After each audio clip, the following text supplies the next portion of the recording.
നമസ്കാരം.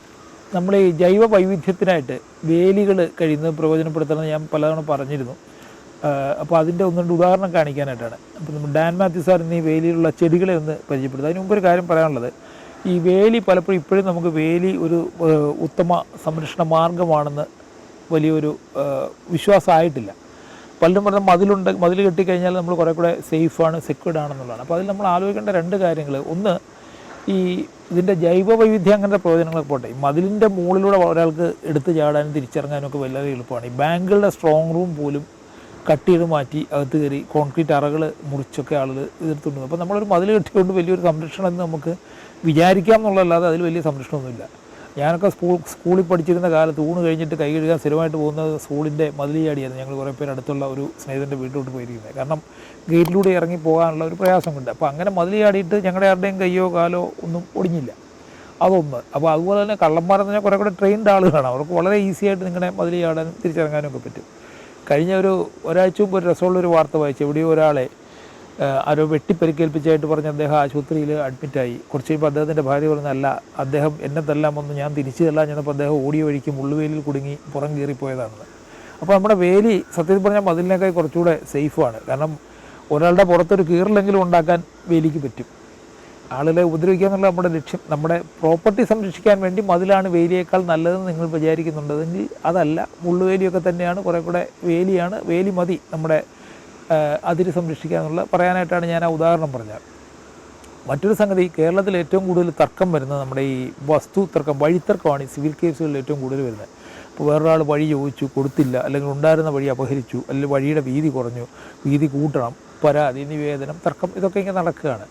ഈ വഴിക്ക് വേണ്ടി നമ്മൾ സ്ഥലം വിട്ടു കൊടുത്തു കഴിഞ്ഞാൽ നമുക്ക് വലിയൊരു കുഴപ്പം അല്ലെങ്കിൽ നഷ്ടം സംഭവിക്കുന്നതാണ് പലരും തെറ്റിദ്ധരിച്ചിരിക്കുന്നത്. എന്ന് മാത്രമല്ല, വേറെ ചിലരാണെങ്കിൽ സ്ഥലം സ്വല്പം പോലും കൊടുക്കാൻ തയ്യാറല്ല. ഒരു സ്ഥലമുണ്ട്, പക്ഷേ വഴിക്കായിട്ട് അയാൾക്ക് ഞാൻ വഴിക്ക് കൊടുക്കുന്നില്ല എന്നൊക്കെ പറയും. ഇതൊക്കെ അങ്ങോട്ടും ഇങ്ങോട്ടുമൊക്കെ നെഗോഷിയേറ്റ് ചെയ്ത് തീർക്കാവുന്ന കാര്യമുള്ളൂ. കുറച്ച് വില കൂട്ടി കൊടുത്തൊക്കെ ചെയ്യാവുന്ന കാര്യമുള്ളൂ. ഇപ്പോൾ ഞാനതിൻ്റെ വേറൊരു പ്രയോജനം കാണിക്കും. ഇപ്പോൾ ഇവിടെ ഞങ്ങൾ ഈ താഴോട്ടുള്ള വഴി ഇപ്പോൾ ഞാൻ വിട്ടുകൊടുത്ത ഒരു സ്ഥലമാണത്. അപ്പോൾ ആ വഴിയുടെ പ്രത്യേകത, അത് ഏകദേശം 120 അടി നീളമുണ്ട് ഈ സ്ഥലം മൊത്തത്തിൽ, ഇവിടുന്ന് താഴോട്ട്. അതിൻ്റെ രണ്ട് സൈഡിലും ഈ വഴി വിട്ടുകൊടുത്തപ്പോൾ ഞാൻ ആകെ വെച്ച ഒരു കണ്ടീഷൻ, എനിക്ക് ഇതിൻ്റെ രണ്ട് സൈഡിലും വേലി കെട്ടാനുള്ള അവകാശം തരണം എന്നുള്ളതാണ്. അങ്ങേ സൈഡിലും ഇങ്ങേ സൈഡിലും. കാരണം അങ്ങേ സൈഡ് വേലി കെട്ടിയിട്ട് കാര്യമൊന്നുമില്ല, പക്ഷേ നമ്മുടെ ഒരു ബോർഡറായിട്ട് അതിനെ ഉപയോഗിക്കാം. അപ്പോൾ അങ്ങനെ രണ്ട് സൈഡിലും വരുമ്പോൾ ഇത് 120 അടി നീളവും ഒരു സൈഡിലും, മറ്റേ സൈഡിൽ 90 അടി നീളമുണ്ട്. 210 അടി നീളം വരുന്നുണ്ട് ഈ വഴിയുടെ മൊത്തം നീളം, ഈ വേലിയുള്ള ഭാഗത്തിൻ്റെ. ഈ 210 അടിയിൽ 5 അടി പൊക്കമുള്ള നെറ്റ് ഞങ്ങൾ ഇട്ടിരിക്കുക. അപ്പോൾ 210 × 5 എന്ന് പറയുമ്പോൾ ഏകദേശം 1000 സ്ക്വയർ ഫീറ്റ്, 1050 സ്ക്വയർ ഫീറ്റ് വിസ്തീർണം ഇവിടെ കിട്ടുകയാണ് മുകളിലേക്ക്. നമ്മൾ ഈ വെർട്ടിക്കൽ ഗാർഡനെ കുറിച്ചാണ് ഇപ്പോൾ സംസാരിക്കുന്നത്. ഇപ്പോഴത്തെ ഏറ്റവും പുതിയ ഫാഷൻ വെർട്ടിക്കൽ ഗാർഡനാണ്. ഈ വേലി സത്യം ഒരു വെർട്ടിക്കൽ ഗാർഡനാണ്. നമുക്ക് ഈ 210 സ്ക്വയർ ഫീറ്റ് 1050 സ്ക്വയർ ഫീറ്റ് അഥവാ 2.25 സെൻറ്റ് സ്ഥലം നമുക്ക് ഇവിടെ കിട്ടിക്കഴിഞ്ഞു. 2.5 സെൻറ്റ് സ്ഥലം ഏകദേശം ഇവിടെ നമുക്ക് ആകാശത്ത് കിട്ടി, നമ്മൾ ഈ കൊടുത്ത വഴിയുടെ ഭൂമിക്ക് പകരമായിട്ട്. അപ്പോൾ അവിടെ നമ്മൾ കൃഷി ചെയ്ത് കഴിഞ്ഞാൽ നമുക്ക് പോയ സ്ഥലത്തൊക്കെ ലാഭമാണിത്. നമുക്കും വഴി ഉപയോഗിക്കാം, നമ്മുടെ വസ്തുവിൻ്റെ വില കൂടും, അതേസമയം തന്നെ നമുക്ക് ഇത് ഉപയോഗിക്കുകയും ചെയ്യാം. അപ്പോൾ ഇതിൻ്റെ ഈ വേലിയുടെ ഒരു വശത്ത് നമ്മൾ ഔഷധ ചെടികൾ നട്ടിരിക്കുകയാണ്, മറുവശത്ത് നമ്മൾ പച്ചക്കറികൾ നട്ടിരിക്കുകയാണ്, നമുക്ക് ആവശ്യമുള്ള പച്ചക്കറികൾ നട്ടിരിക്കുകയാണ്. അപ്പോൾ ഇതിൽ നിന്ന് നമുക്കൊരു തോട്ടത്തിൽ നിന്ന് കിട്ടുന്ന പോലെ വലിയ വിളവ് കിട്ടുമെന്ന് വെച്ചാൽ കിട്ടുകയില്ല. പക്ഷേ ഒരു ചെറിയ വീട്ടുകാരന് അവൻ്റെ വേലി കൃഷി ചെയ്താൽ അത്യാവശ്യം രാസവളം ഇല്ലാതെ അല്ലെങ്കിൽ കീടനാശികളോ ഉപയോഗിക്കാത്ത ഭക്ഷ്യപദാർത്ഥങ്ങൾ ഉണ്ടാക്കാൻ താല്പര്യമുണ്ടെങ്കിൽ അയാൾക്ക് വേണ്ട സാധനങ്ങൾ ഉണ്ടാക്കാൻ ഈ വേലി മതി. അല്ലാതെ ഇതിൽ നിന്ന് വൻതോതിലുള്ളൊരു കൃഷിയോ ഉൽപ്പാദനമോ വിൽപ്പനയോ ഒന്നും നടക്കുമെന്ന് പ്രതീക്ഷിക്കരുത്. അപ്പോൾ ഇതിൽ ഒരുപാട് ചെടികളുണ്ട്, ഏകദേശം 40 ഔഷധ ചെടികൾ തന്നെയുണ്ട്, പച്ചക്കറികൾ വേറെയുണ്ട്. അപ്പോൾ ഇതൊന്ന് പരിചയപ്പെടുത്താനായിട്ട് ശ്രീ ഡാൻ മാത്യു സാറിനെ നമ്മൾ ക്ഷണിക്കുകയാണ്. അദ്ദേഹം നേരത്തെ ഒരിക്കൽ നമ്മുടെ ഒരു എപ്പിസോഡിൽ വന്ന് ചെടികളെക്കുറിച്ച് നമുക്ക് കുറേ കാര്യങ്ങൾ പറഞ്ഞു തന്ന ഒരു ശാസ്ത്രജ്ഞനാണ്. 30-35 വർഷമായിട്ട് അദ്ദേഹം പാലോട് ബൊട്ടാണിക്കൽ ഗാർഡനിലെ ശാസ്ത്രജ്ഞനായിട്ട് സേവനം അനുഷ്ഠിക്കുകയാണ്. അദ്ദേഹം നമുക്ക് ഈ കാര്യങ്ങളൊന്ന് പറഞ്ഞു തരും. സാറേ, ഇപ്പോൾ നമ്മൾ ഈ വേലിയിലെ ചെടി ഇത്രയും വെച്ചിട്ടുണ്ടെങ്കിലും എനിക്കിതിനെക്കുറിച്ച് കൃത്യമായിട്ട് ഇതിൻ്റെ പേരും ശാസ്ത്രീയ നാമങ്ങളൊന്നും അറിയില്ല. അപ്പോൾ അതുകൊണ്ട് ഇതിപ്പോൾ വെള്ളശംഖുപുഷ്പമാണ്. അതെ അതെ അതെ വെള്ളശംഖുപുഷ്പം. ശംഖുപുഷ്പങ്ങൾ പല ഇനങ്ങളുണ്ട്. അതിനകത്ത് വെള്ളശംഖുപുഷ്പത്തിനാണ് കൂടുതൽ ഔഷധ ഗുണം.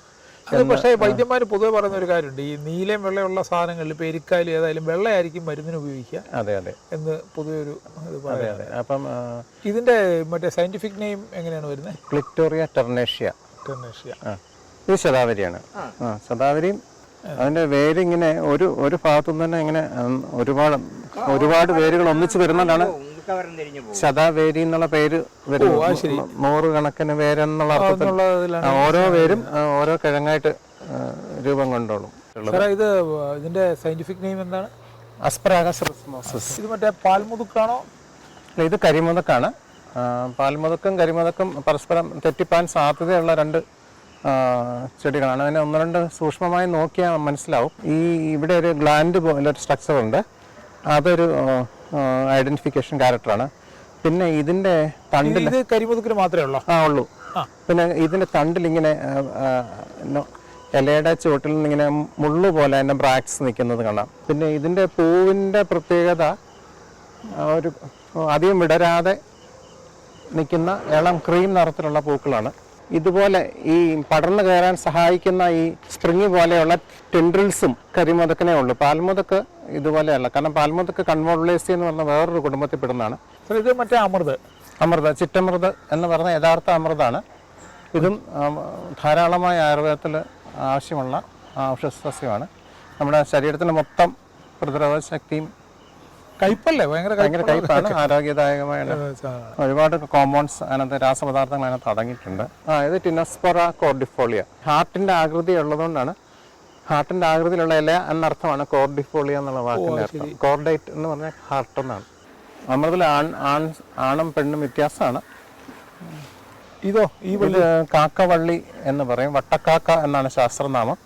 വട്ടക്കാക്ക എന്നുള്ള ശാസ്ത്രനാമം വന്നു തന്നെ ഈ കാക്ക മലയാളത്തിലുള്ള കാക്കവള്ളിയുടെ സയന്റിഫിക് നെയിം അത് തന്നെയാണ്. കാക്കവള്ളി എന്നുള്ള പേരിൽ നിന്നാണ് വട്ടക്കാക്ക. വട്ടക്കാക്കവള്ളി എന്ന പേരുണ്ട്. ഈ ഇല ഇങ്ങനെ ഏകദേശം വൃത്താകാരം ഉള്ളതുകൊണ്ട് അങ്ങനെ ഒരു പേരുണ്ട്. പിന്നെ ഇത് തിരിച്ചറിയണമെങ്കിൽ ഇതിന്റെ ഈ ഇല ഒന്ന് വിരൽ സ്പർശിച്ചിട്ടൊന്ന് മണത്ത് നോക്കിയാൽ ഇതിനൊരു പ്രത്യേക മണമുണ്ട്. പ്രത്യേക ഒരു മണമുണ്ട്. ഇതും ചില കഷായങ്ങൾക്കൊക്കെ ഇത് ധാരാളം ചേർക്കുന്നുണ്ട്. ഇത് നമ്മുടെ ഇത് പാൽവള്ളി. ഇത് പാൽവള്ളി എന്ന് പറയാൻ കാരണം ഇതിനകത്ത് മുറിക്കുമ്പോൾ വെളുത്ത ലാറ്റക്സ് വരുന്ന പാല് വരുന്നതുകൊണ്ട് പാൽവള്ളി എന്നാണ് അറിയപ്പെടുന്നത്. ഇക്നോകാർപ്പസ് ഫ്രൂട്ടിസെൻസ് എന്നാണ് ഈ ഇക്നോകാർപ്പസ്. ഇത് നമ്മുടെ നറുനീണ്ടിയുമായിട്ട് വളരെ അടുത്ത ബന്ധമുള്ള സാധനം.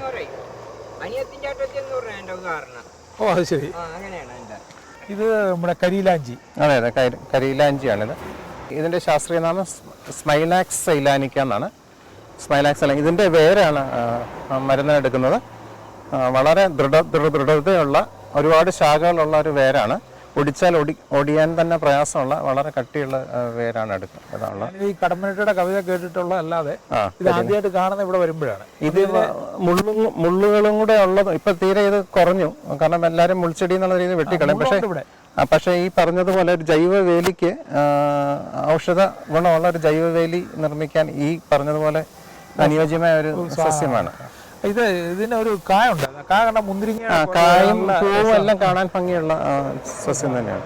അത് ഒഴിഞ്ഞ വളരെ പ്രശസ്തമായ ഔഷധസസ്യമാണ്. നമ്മുടെ ദശപുഷ്പത്തിലെ ഒരു അംഗമാണ്. കാർഡിയോസ്പെർമം ഹാലിക്കാബം എന്നാണ് ഇതിന്റെ ശാസ്ത്രീയ നാമം. കാർഡിയോസ്പെർമം ഹാലിക്കാബം എന്നാണ്.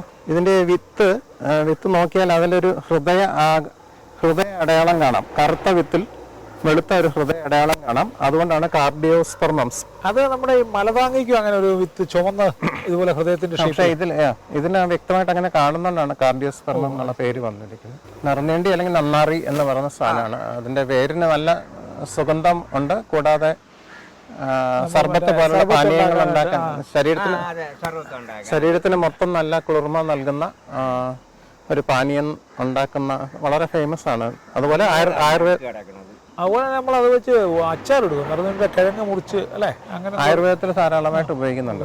ഇതിന്റെ ശാസ്ത്രീയ നാമം ഹെമിഡസ്മസ് ഇൻഡിക്കസ് എന്നാണ്. ഇത് സാറേ മലതാങ്ങി സിസാംബലോസ് പരൈറ എന്നാണ്. ഇതും പാടത്താളിയും ഒക്കെ ഒരു കുടുംബത്തിൽ വരുന്ന സസ്യങ്ങളാണ്. ശരീരത്തിനുണ്ടാവുന്ന ക്ഷതങ്ങൾ, മറ്റേ വീഴ്ച, തട്ടമുട്ട പോലെയുള്ള മൊത്തത്തിൽ ശരീരത്തിന് ഉണ്ടാവുന്ന ക്ഷതങ്ങൾ ഉണ്ടാകുമ്പോൾ ഉള്ള മരുന്ന് ഉണ്ടാക്കുന്ന ഒരു ഇതിൻ്റെ ഇല വെച്ചിട്ടാണ് മരുന്ന് ഉണ്ടാക്കുന്നത്.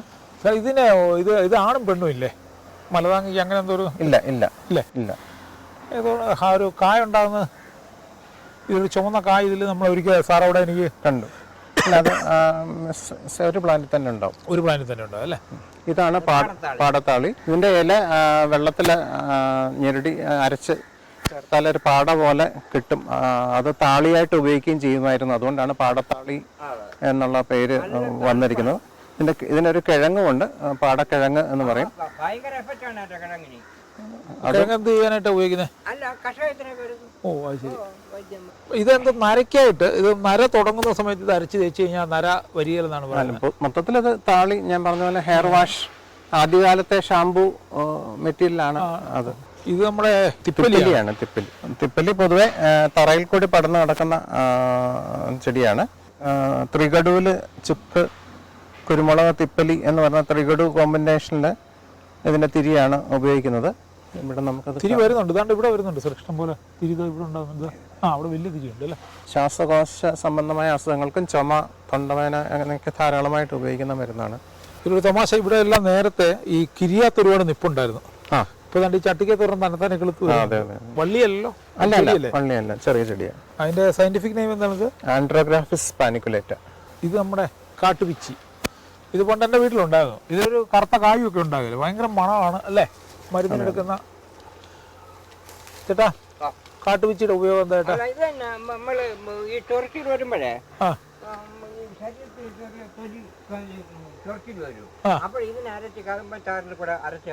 കരിക്കിന്റെ കഴമ്പ തൊണ്ടാണോ അതോ അകത്തെ? അപ്പുറം ഉള്ളത് ചങ്ങലമ്പരണ്ടയുടെ ഇതിൽപ്പെട്ട ഉരുണ്ട് പെരണ്ട എന്ന് പറഞ്ഞ സാധനമാണെന്ന് ഒരാൾ പറഞ്ഞു. ആ ഉരുണ്ടിരിക്കും. അത് ചങ്ങലമ്പരണ്ട 4 വശമുള്ള ചങ്ങലമ്പരണ്ട, ഒരു വശമുള്ള. ഇത് സൂക്ഷ്മമായി നോക്കിയാൽ, അല്ലെങ്കിൽ ക്രോസ് സെക്ഷൻ എടുത്ത് നോക്കിയാൽ 4 വശം തന്നെ കാണാം. ആ 4 വശങ്ങളൊന്ന് ചെറുതായിട്ട് ഉരുണ്ട് വന്നിട്ടുണ്ടെന്നേ ഉള്ളൂ. സിസസ് ക്വാഡ്രാങ്കുലാരിസിന്റെ ഒരു വെറൈറ്റിയാണ്. ഇതും മറ്റൊരു ഇനമാണ്, ചങ്ങലമ്പരണ്ട മറ്റൊരു ഇനമാണ് ഈ ചെടി. ഇതിന് സാധാരണ ചങ്ങലമ്പരണ്ടയ്ക്ക് 4 വശങ്ങളാണെങ്കിൽ ഇതിന് 2 വശങ്ങളേ ഉള്ളൂ. പരന്നാണ് ഇതിൻ്റെ തണ്ടുകൾ ഇരിക്കുന്നത്. അതുകൊണ്ടാണ് ഇതിനെ പലകപ്പരണ്ട എന്ന് പറയുന്നത്. പക്ഷെ ശാസ്ത്രീയമായി ഈ ഇനങ്ങളെല്ലാം ഒരേ സ്പീഷീസിൽ തന്നെ വരുന്നവയാണ്. പിന്നെ ഇതുപോലെ തന്നെ 3 വശമുള്ള മുപ്പരണ്ട എന്ന് പറഞ്ഞൊരു സാധനം കൂടെ. അത് പക്ഷെ അത് അത്ര കോമൺ അല്ല. സാധാരണ ഉള്ളതുമാണ് കൂടുതലായിട്ടുള്ളത്. ഇത് സാർ നമ്മുടെ ഇതെല്ലാം മറ്റേ ക്യാൻസറിന് ഉപയോഗിക്കുന്ന. ക്യാൻസർ എന്ന് പറയാൻ നമുക്ക് പറ്റില്ല. ട്യൂമറസ് ഗ്രോത്തിന് ആദിവാസികൾ എടുക്കുന്ന ഒരു സസ്യമാണ് ഇത്. താമ്രവള്ളി എന്ന് പറയും. താമ്രവള്ളി എന്ന് പറയാൻ കാരണം അതിന് ലീഫിൻ്റെ അടിവശത്ത് ആ കോപ്പർ കളർ ഉള്ളത് കൊണ്ടാണ്. താമ്രം എന്നുള്ള അർത്ഥത്തിൽ ചെമ്പ് പോലെ തന്നെയാണ്, അതുകൊണ്ടാണ് താമ്രവള്ളി. താമ്രവള്ളിക്ക് പൂ വന്നിരിക്കുന്നു. അതെ അല്ലേ? അത് ശരിക്കും ചെമ്പിൻ്റെ കളറാണല്ലോ സാറേ. ഇവന്മാരൊക്കെ തന്നെ ധാരാളം പൂവുള്ള സാധനമായിട്ട് മാറുമല്ലോ. ഇതിനൊക്കെ തന്നെ പൂ. അതെ, ഇത് മുന്തിരിയുടെ കുടുംബത്തിൽ വരുന്നതാണ്. അംബലോസിസസ് എന്നാണ് ഇതിൻ്റെ ശാസ്ത്രീയ നാമം. മുന്തിരി ചായ ഉണ്ട്. അതെ, കായ്കൾ ഉണ്ടാകുമ്പോൾ മുന്തിരി പോലെ തന്നെ വരും. നല്ല, പക്ഷേ ഇതിൻ്റെ ചുവട്ടിൽ നല്ലൊരു കിഴങ്ങുണ്ട്. മരച്ചീനി പോലെ തന്നെ വലുപ്പത്തിൽ വരാറുണ്ട് ചില സമയത്ത്. ആ കിഴങ്ങാണ്. ഒരു 1-2 ട്യൂബറേ കാണുള്ളൂ, പക്ഷെ അത് നല്ല വലുപ്പത്തിലുണ്ടാവും. ആ ട്യൂബർ ആണ് ആദിവാസികൾ ഈ ട്യൂമേഴ്സിന് ഉപയോഗിക്കുന്നത്. ഈ സാധനം ഇത് അമർച്ചക്കൊടി എന്നും പറയാറുണ്ട് ചില പ്രദേശങ്ങളിൽ. കൈറേഷ്യ പിഡേറ്റ ആണിത്. ഇതും മുന്തിരിയുടെ കുടുംബത്തിൽ തന്നെ വരുന്ന ഒരു ചെടിയാണ്. നമ്മളിപ്പോൾ വളരെ നിസ്സാരമായിട്ടൊരു 10-40 വള്ളി നമുക്കിവിടെ വളർത്താൻ പറ്റുന്നുണ്ട്. അതെ അതെ, പ്രത്യേകിച്ച് ശല്യമൊന്നും ഇല്ലതാണ്, ആർക്കും മരുന്നിന് ഉപയോഗിക്കാൻ പറ്റുന്ന സാധനങ്ങൾ. അപ്പോൾ ഈ സൈഡിൽ ഞങ്ങൾ ചെയ്തതെന്ന് വെച്ച് കഴിഞ്ഞാൽ ഇവിടെ പച്ചക്കറി അങ്ങ് കയറ്റി വിട്ടു. അപ്പോൾ ഇത് ശാസ്ത്രീയമായിട്ടുള്ള പച്ചക്കറി തോട്ടമാണ്, നമുക്ക് വിളവ് ഉണ്ടാകണം. ഇവിടെ ഇതിനിടയ്ക്ക് കൂടെ വിളവ് ഉണ്ടാകുന്നുണ്ട്. ഇപ്പോൾ ഇതിനകത്ത് കോവയ്ക്കുണ്ട്, പയറുണ്ട്, ആ സൈഡിൽ നിന്നൊരു പയർ കയറ്റിയിട്ടുണ്ട്. മത്തൻ ഗംഭീരമായിട്ട് വളരുന്നുണ്ട്. പടവലം കിടക്കുന്നു. പടവലത്തിന് നമ്മൾ സമയത്തായി ഇത് കുത്താഞ്ഞുകൊണ്ട് അതിൻ്റെ കാവഴുത്തു പോയി, കവർ ചെയ്യാഞ്ഞുകൊണ്ടേ. പക്ഷെ വലിയ മത്തങ്ങ കിടപ്പുണ്ട് സാർ. ഇപ്പോൾ ഇന്നലെ രണ്ടെണ്ണം ഞാൻ പറിച്ചായിരുന്നു. അല്ല, പക്ഷെ ഇങ്ങനെ പൊങ്ങി നിൽക്കുന്നതുകൊണ്ട് മത്തങ്ങ എപ്പോഴും ഗ്രൗണ്ടിൽ അല്ല, വേലിയ തൂങ്ങി കിടപ്പുണ്ടായിരുന്നു. വെയിറ്റ് താങ്ങുന്നുണ്ട്. ഇത് ഇന്നലെ മത്തങ്ങ പറിച്ചതിൻ്റെ ഇതാണ്. പിന്നെ ഇത് പാവയ്ക്ക ഉണ്ടാകുന്നുണ്ട്, കുത്തിയിട്ടിരിക്കുന്ന പാവയ്ക്കാണ്. അതെ, സാധാരണ മത്തൻ താഴെയാണല്ലോ കിടക്കുന്നത്. ഇവിടെ തൂങ്ങി കിടക്കുന്നുണ്ട്. ചിലപ്പോൾ അതിൻ്റെ വെയിറ്റ് താങ്ങാൻ പള്ളിക്ക്. ഇതിലെ വേറൊരു സംഗതി, ഇത് ഞാനൊക്കെ സ്കൂളിൽ പോയി ഞൊട്ടാഞ്ഞൊടിയാണ് പഠിക്കുന്ന കാലത്തിൻ്റെ പഴം പഠിച്ചു തന്നിട്ടുണ്ട്. അപ്പോൾ ഈ അടുത്ത ഇടയ്ക്ക് ഞാൻ എവിടെയോ വായിച്ചു, ഈ ഞൊട്ടാഞ്ഞൊടിയൻ്റെ കുരു എടുത്തിട്ട്, കായ എടുത്തിട്ട്, പഴം എടുത്തിട്ട് തേനിലിട്ടിട്ട് മറ്റേ ഗൾഫിലേക്ക് എക്സ്പോർട്ട് ചെയ്യുന്നു. ഒരെണ്ണത്തിന് പക്ഷേ ഇതിൻ്റെ വേറെ സ്പീഡ്സ് ആണ്, കുറച്ച് വലുതാണോ? ഇത് ഫൈസാലിസ് മിനിമയാണ്. ഫൈസാലിസിൻ്റെ തന്നെ വേറെ സ്പീഡ്സ് ഉണ്ട്, ഇപ്പോൾ റോവിയാന എന്നൊക്കെ പറഞ്ഞിട്ട്. അതിന് ഇച്ചിരി വലുപ്പമുള്ള കായകളാണ്. അതാണ് മാർക്കറ്റിൽ കൂടുതലും ഫ്രൂട്ടായിട്ട് വരുന്ന സാധനം. ഇത് വള്ളിപ്പാലയാണ്. വള്ളിപ്പാല ഇതുപോലെ പടർന്നു കയറുന്ന ഒരു ഔഷധസസ്യമാണ്. പ്രധാനമായിട്ടും ആസ്മ, പ്രത്യേകിച്ച് ബ്രോങ്കിയൽ ആസ്മയ്ക്കുള്ള മരുന്നായിട്ടാണ് ഇത് ഉപയോഗിച്ച് വരുന്നത്. ശ്വാസകോശത്തിൽ അടിഞ്ഞുകൂടി കിടക്കുന്ന കഫത്തെ ഇളക്കാൻ ഇതിൻ്റെ ഇലകൾക്ക് പ്രത്യേക ഒരു കഴിവുണ്ട്. അങ്ങനെ ആസ്മ രോഗികൾക്ക് വളരെ ആശ്വാസം നൽകുന്ന ഒരു ചെടിയാണ്. ടൈലോഫോറ ഇൻഡിക്ക എന്നാണ് ഇതിൻ്റെ പേര്. പണ്ട് ആസ്മ രോഗത്തിന് ശമനി എന്നുള്ള അർത്ഥത്തിൽ ടൈലോഫോറ ആസ്മാറ്റിക്ക എന്നായിരുന്നു ഇതിൻ്റെ ആദ്യകാലത്തെ ശാസ്ത്രീയ നാമം. പിന്നെ ഇവിടെ മറ്റേ ചങ്ങലം പരണ്ട ഇപ്പുണ്ട്, 4 വശമുള്ള പരണ്ട. ഇതിനകത്ത് വലുതുണ്ട്, ഇത് പുറത്തേക്ക് വന്നിട്ട് ഒരു തന്നെ ഇവിടെ കിളുത്താണ്. ഇതാണ് നമുക്ക് സാധാരണ ഉപയോഗിച്ച് വരുന്ന ചങ്ങലം പരണ്ട. ഇതാണ്. ഇതിന് കൃത്യമായും 4 ആംഗിളുകളുണ്ട്, 4 വശങ്ങളുണ്ട്. ഇതിൻ്റെ 2 വ്യത്യസ്ത ഇനങ്ങളാണ് ഉരുണ്ട രീതിയിലുള്ള പരണ്ടയും പലക പോലെ ഇരിക്കുന്ന പലക പരണ്ടയും എന്ന് പറയുന്നത്. എല്ലാം സിസസ് ക്വാഡ്രാങ്കുലാരിസ് എന്ന് പറയുന്ന സ്പീഷീസിൽ തന്നെ വരുന്ന ചെടികളാണ്. സാറേ, പാൽമുതക്കിൻ്റെ ഇതുപോലെ വരും, പക്ഷെ പിങ്ക് ആണെന്നുള്ളതേ ഉള്ളൂ. ഇതുപോലത്തെ ഫ്ലവർ, വയലറ്റ് പോലത്തെ, വയലറ്റിന് പകരം ഇവിടെ നമ്മൾ ചെയ്യുന്നത് വെച്ച് കഴിഞ്ഞാലേ, ഇവിടെ കംപ്ലീറ്റ് പൂ ഉണ്ടാകുന്ന വള്ളികൾ ഇപ്പം അങ്ങോട്ട് വെച്ചേ ഉള്ളൂ. ഒരു 3-4 മാസം കഴിയുമ്പോഴത്തേക്ക് അത് മൂടിക്കോളും. ഇവിടെ സാറിനെ കാണിക്കാൻ എനിക്കൊരു പ്രത്യേക താല്പര്യമുണ്ട്. കാരണം നമ്മൾ ഈ പഴം വെക്കുമ്പോഴേ, അടുപ്പിച്ചടുപ്പിച്ച് വെക്കുമ്പോഴൊക്കെ ആളുകൾ എപ്പോഴും ചോദിക്കുന്ന ഒരു ചോദ്യം, ഇതെല്ലാം കൂടെ ഒരുമിച്ച് വെച്ചാൽ എന്നാൽ പിന്നെ ഒരു കുഴി വെച്ചാൽ പോരെ, ഇത് വളരുവോ, കായ ഉണ്ടാകുമോ, വെയിൽ കിട്ടുമോ എന്നൊക്കെയാണ്. ഇപ്പോൾ സാർ ഇപ്പോൾ ഇവിടെ നമുക്ക് ഒറ്റയടിക്ക് ഇത് മുഴുവൻ പൂത്ത് നിൽക്കുക, പൂക്കുന്ന ചെടികൾ കായ്ക്കുകയും ചെയ്യുമല്ലോ എന്ന് പറഞ്ഞ പോലെ ചെടികൾ ഒരുമിച്ച് വെച്ച് കഴിഞ്ഞാൽ പൂക്കും എന്നുള്ളതിൻ്റെ ഒരു തെളിവാണ്. സാറേ, ഇത് ഞാൻ സാറിനെ ഇവിടം വരെ വന്ന് സ്ഥിതിക്കൊന്ന് കാണിക്കാനായിട്ട് വിളിച്ചുകൊണ്ടതാണ്. ഇതിൻ്റെ പ്രത്യേകത എന്നാ വെച്ചാൽ, നമ്മൾ വെച്ച കാടുകളിൽ നമ്മളിടയ്ക്ക് ഒരു പരീക്ഷ നടത്തിയായിരുന്നു. ഈ പച്ചക്കറി നടാനായിട്ട് 1 മീറ്ററിൽ 1 മരം മാത്രം വെച്ചിട്ട് ബാക്കി പച്ചക്കറി വെച്ച് ഫില്ല് ചെയ്യാമെന്ന്. അപ്പോൾ ഇവിടെ നമ്മളന്ന് 1 മീറ്റർ വെച്ചുള്ളൂ. അപ്പോൾ അന്ന് നമ്മളൊരു 2 വർഷം 1.5 വർഷം മുമ്പ് നമ്മൾ ചെയ്തതാണ്. ഏറ്റവും കുറച്ച് വളർച്ച ഉണ്ടായ മിയാവാക്കി കാടാണിത്. അതായത് 1 മീറ്ററിൽ നമ്മൾ ഒരു ചെടിയെ വെച്ചുള്ളൂ, തിക്കി വെച്ചില്ല. എന്നിട്ട് ഇടയ്ക്ക് നമ്മൾ പിന്നെ ചേമ്പൊക്കെ വെച്ച് നമ്മളൊന്ന് ചെറുതായിട്ട് ഫില്ല് ചെയ്തു വീണ്ടും. ആ ഫില്ല് ചെയ്ത് കഴിയുമ്പോൾ ഇത് കുറച്ചെങ്കിലും പൊങ്ങിയേ. അതായത് ഇപ്പൊ പള്ളി ചോദിക്കാറുണ്ട്, 1 മീറ്ററിൽ 4 ചെടി വെച്ചാൽ വളരുമോ, 4 ചെടി വെക്കണോ, 2 ചെടി. ഇത് 3 ചെടി കുറഞ്ഞാൽ വളരെ ഏലാന്നുള്ളതിന്റെ ഒരു പ്രൂഫാണിത്. അപ്പൊ എന്റെ 2 സെന്റ് സ്ഥലം പലത്തിൽ വേസ്റ്റ് ആയി. പക്ഷെ വേസ്റ്റ് അല്ല, ഇത് ഞാനിങ്ങനെ വരുന്നവരെ ഒന്ന് കാണിച്ച് ബോധ്യപ്പെടുത്താനായിട്ട് നിർത്തിയിരിക്കുകയാണ്. കാരണം ഇതിനകത്തെ വളർച്ച വളരെ ഒരു കുറഞ്ഞ വളർച്ചയാണ്. 2 സെന്റ് ഈ സമയം കൊണ്ട് നല്ലൊരു കാടായിട്ട് മാറേണ്ട സാധനമാണ്. പക്ഷെ ഇത് കാണും. പിന്നെ നമ്മളിതിനകത്ത് ഇടയ്ക്ക് ഓരോ പച്ച കപ്പയൊക്കെ കുഴിച്ചു വെക്കുന്നുണ്ട്. എത്ര കാലമായത്? ഇത് കഴിഞ്ഞതിന് മുമ്പിലത്തെ മെയിൽ വെച്ചാണ്. ഇപ്പൊ ഈ മെയ്യാകുമ്പോൾ 2 വർഷമാവും. എല്ലാം നമുക്ക് നല്ല വളർച്ച കിട്ടിയ, ഏറ്റവും കുറച്ച് വളർച്ച കിട്ടിയ സ്ഥലം ഇതാണ്. അതിന്റെ കാരണം ഈ ഒരു ചെടി മാത്രം വെച്ചു എന്നുള്ളതാണ്. അങ്ങനെ അകലത്തിൽ നട്ടെന്നുള്ളതാണ്. 1 സ്ക്വയർ മീറ്ററിൽ 1 ചെടി വെച്ച് നട്ടു. പിന്നെ വാഴ വെക്കുന്നതും ചെറിയ പ്രശ്നമാണ്. ഗംഭീര വാഴക്കൊല കിട്ടും. പ്രശ്നം വരുന്നത് ആ വാഴക്കൊല പോയി കഴിയുമ്പോൾ വാഴക്കൊലയുടെ ചുറ്റുമുള്ളവനെ മുഴുവൻ അവനങ്ങ് ഒതുക്കും. സാർ, ഇവിടെ ആയിരുന്നു പാൽമുതുക്ക് ഉണ്ടായിരുന്നത്. ഇവിടെ നിൽക്കുന്നല്ലേ, ആ വള്ളിയല്ലേ നിലത്ത് കിടക്കുന്നത്? അതെ അതെ അതെ, ഇതാണ് യഥാർത്ഥത്തിലുള്ള പാൽമുതക്ക്. കരിമുതക്കും പാൽമുതക്കും ഞാൻ പറഞ്ഞതുപോലെ തമ്മിൽ തെറ്റിപ്പാൻ സാധ്യതയുള്ളതാണ്. പക്ഷേ ഇതിൻ്റെ കേസിൽ ആ ഇലയുടെ അടിയിൽ ആ ഗ്ലാൻഡ് ഇല്ല, മറ്റേ ഗ്ലാൻഡ് ഇല്ല. മാത്രമല്ല ഇതിൻ്റെ പൂക്കൾ എന്ന് പറയുന്നത് പിങ്ക് കളറിൽ വളരെ ആകർഷകമായ വലിയ പൂക്കളാണ് പാൽമുതക്കിനുള്ളത്. പാൽമുതക്കിൻ്റെ ചുവട്ടിൽ ഒരു വലിയ കിഴങ്ങും ഉണ്ടാവും. പാൽമുതക്കിന് കിഴങ്ങെന്ന് പറയുന്ന സാധനം. മറ്റേ കരിമുതക്കിനും ഉണ്ട് കിഴങ്ങ്, പക്ഷേ പാൽമുതക്കിൻ്റെ കിഴങ്ങ് കുറച്ചുകൂടെ വൃത്താകാരമുള്ള ഗ്ലോബുലർ ഷേപ്പിലുള്ള കിഴങ്ങായിരിക്കും. അപ്പം ഇലകൾ കൊണ്ട് തന്നെ ഇതിനെ തമ്മിൽ തിരിച്ചറിയാൻ പറ്റും ശ്രദ്ധിച്ച് നോക്കിയാൽ. ഈ തടിയൊക്കെ നമ്മളന്ന് വെള്ളം ഒഴുകി പോകുമ്പോഴേ ഇതിന് വേണ്ടിയിട്ടാണ്. സാറേ, ഇത് ഇപ്പോൾ നമ്മളിപ്പോൾ യാദൃശ്യമായിട്ട് ഇതിനകത്ത് കയറിയതാണെങ്കിലേ ഇതിലൊരു പ്രത്യേകത കാണുന്നത്, ഈ നമ്മളിവിടെ നടാത്ത പല വള്ളികളും ഇപ്പോൾ ഇവിടെ കിളുത്ത് വരുന്നുണ്ട്. അതുപോലെ തന്നെ അന്ന് സാറ് പറഞ്ഞാണ് ഇത് വെയിൽ വേണ്ട ഒരു ചെടിയാണ് എന്ന്.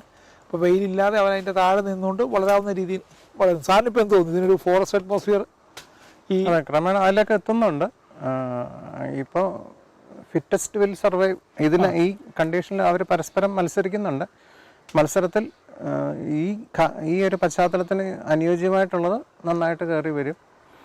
കൂടാതെ പുതിയ ചെടികൾ ഇതിനകത്തേക്ക് വരികയും ചെയ്യും. കാരണം പക്ഷികൾ ഒരു നിത്യ സന്ദർശകരായിട്ട് ഇതിനകത്ത് വരും. അപ്പോൾ ആ പക്ഷികൾ വഴിയും കൂടുതൽ വിത്തുകൾ വന്ന് മുളയ്ക്കാനും, പക്ഷികളിപ്പോൾ ധാരാളം വരുന്നുണ്ട്. ഓക്കെ മുളയ്ക്കാനും, ആ മുളയ്ക്കുന്നതിൽ ഇതിന് സ്യൂട്ടബിൾ ആയിട്ടുള്ളത് വരികയും ചെയ്യും. പ്രകൃതിയ ഫോറസ്റ്റിലും അങ്ങനെ തന്നെയാണ് സംഭവിക്കുന്നത്. ആ ഫോറസ്റ്റിന് അനുയോജ്യമല്ലാത്തത് ഒന്നും അവിടെ വരികയില്ല, പകരം അവിടത്തേക്ക് സ്യൂട്ടബിൾ ആയിട്ടുള്ളത് വരികയും ചെയ്യും. മനുഷ്യന്റെ ഇന്റർഫറൻസിന്റെ ആവശ്യം ഇനിയില്ല. ഇനിയിപ്പം നമ്മളിതിലൊന്നും ചെയ്യണ്ട, തന്നെ ഇത് വളർന്നു. പക്ഷേ എനിക്ക് അതിലൊരു അത്ഭുതം തോന്നുന്നതെന്ന് വെച്ചാൽ നമ്മൾ ഒരുപാട് സ്പീഷീസ് വെച്ചായിരുന്നു, 100 സ്പീഷീസോ മറ്റോ വെച്ചായിരുന്നു. ഇതിൽ ഒരു 10-70 എണ്ണമെങ്കിലും ഇപ്പോഴും 10-50 എണ്ണമെങ്കിലും സർവൈവ് ചെയ്യുന്നുണ്ട് അല്ലേ? മിക്കവാറും എല്ലാമൊക്കെ തന്നെ ഉണ്ട്. വളർച്ച കുറവാണെന്നേ ഉള്ളൂ ചിലതിന്. കാരണം ഇതൊന്നും നമ്മൾ നട്ടതല്ല, ഈ കൊലിഞ്ചോ ഈ സാധനമൊക്കെ തന്നെ കിളുത്തു വന്നതാണ് ഇതൊക്കെ. അപ്പോൾ ഇപ്പോൾ നമ്മൾ ഈ വേലിയും ഇതിലുള്ള ചെടികളും എല്ലാം കണ്ടു കഴിഞ്ഞു. അപ്പോൾ ഇത് വളരെ പ്രായോഗികമായിട്ട് നടപ്പിലാകുമെന്ന് കാണിക്കാൻ വേണ്ടിയാണ് ഞങ്ങളിങ്ങനൊരു സാധനം കാണിച്ചു തന്നത്. ഇനി ചെയ്യേണ്ടത് നിങ്ങളുടെ പുരയിടങ്ങളിൽ കഴിയുന്നത്ര സ്ഥലങ്ങളിൽ പരീക്ഷിച്ച് നോക്കുക.